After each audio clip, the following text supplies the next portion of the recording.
El meonala, akanem pana, beshira udila, abolimona,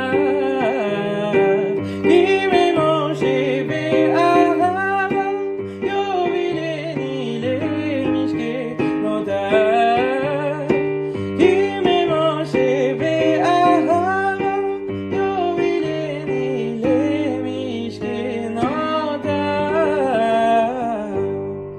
Cette semaine, la Zmira de El Meod Na'ala, que l'on doit à un Rav, né en 1877, dans la ville d'Alep, en Syrie, Rabbi Moshe Ashkar HaKohen. Très jeune orphelin, il sera recueilli par un autre grand poète, Rabbi Raphaël Antebi, qui l'initiera notamment à la culture du makam, qui est le système musical modal oriental, qu'il intégrera habilement à la liturgie juive hébraïque. Il immigrera aux États-Unis en 1912 pour devenir le chazan de la principale synagogue de Manhattan, Magen David, puis de Brooklyn. Pendant 30 ans, il guidera la communauté à travers la vie juive et musicale et disparaîtra durant la fête de Sukkot en 1940 à l'âge de 63 ans. Il est enterré d'ailleurs à Brooklyn et c'est peut-être l'occasion d'aller le pèleriner si vous êtes de passage. En l'occurrence, Rabbi Moshe est passé maître dans l'art de sanctifier la musique populaire et l'air que nous venons d'entonner est inspiré d'une polka populaire d'Istanbul. Lorsque les fidèles entendirent cet air résonner pour la première fois dans les murs de la synagogue, ils étaient étonnés. Rabbi Moshe de leur rétorquer qu'une danse aussi populaire soit-elle, lorsqu'elle est sanctifiée, peut s'élever auprès d'Hachem. El Me'od Na'ala, Dieu qui est infiniment élevé,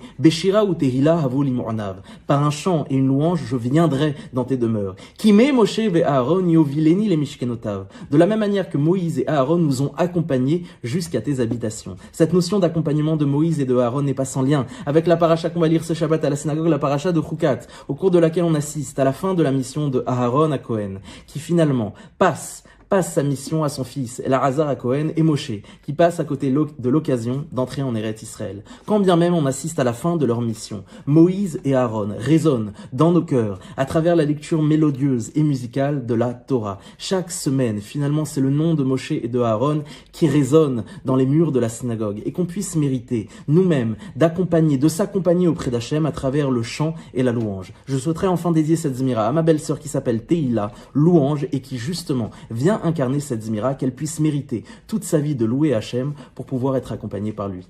Shabbat Shalom à tous et à la semaine prochaine.